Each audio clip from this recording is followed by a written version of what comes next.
En caso de victoria en la segunda vuelta, los oponentes políticos del presidente francés podrían provocar temblores en la Unión Europea. La extrema derecha ya no habla de Frexit ni de salida del euro, pero algunas de las propuestas presentadas por la ultraderechista Agrupación Nacional son contrarias al derecho europeo. Jordan Bardella a annoncé que s'il était au gouvernement, il retirerait une partie de la contribution de la France au budget de l'Union européenne. Donc évidemment, ce serait une remise en cause de l'engagement de la France. Il y a un engagement à ouvrir une négociation pour réformer la libre circulation à l'intérieur de l'espace Schengen, pour la réserver aux ressortissants européens.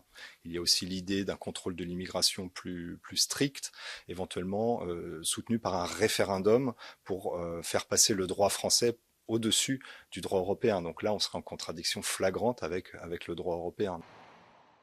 La Agrupación Nacional también propone una reducción del IVA sobre la energía, lo que también es incompatible con las normas de la UE, ya que esas decisiones fiscales deben tomarse por unanimidad.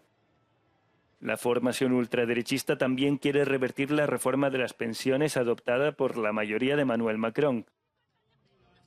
Aunque el proyecto no es competencia comunitaria, la Comisión Europea recomienda esa reforma para controlar el déficit público. Así que incluso sin salir de la UE, el programa de agrupación nacional tendría un impacto. C'est plus pervers que ça d'une certaine manière. Ce n'est pas une sortie de l'Union européenne, mais c'est une remise en cause de certaines politiques européennes, en tout cas de la participation de la France aux politiques européennes ou des engagements de la France. Los partidos de izquierda, unidos bajo la bandera del nuevo Frente Popular, no ponen en duda el compromiso de Francia con la Unión Europea. Sin embargo, podrían surgir tensiones por cuestiones presupuestarias.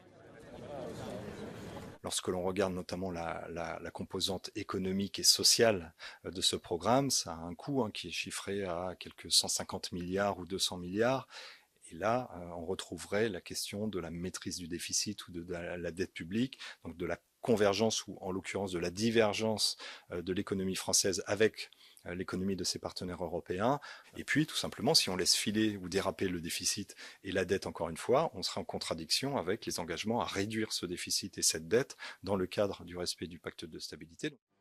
Según el analista, el nuevo Frente Popular propone una revisión de las prioridades políticas de la UE, como el fin de los tratados de libre comercio o una reforma de la política agraria común.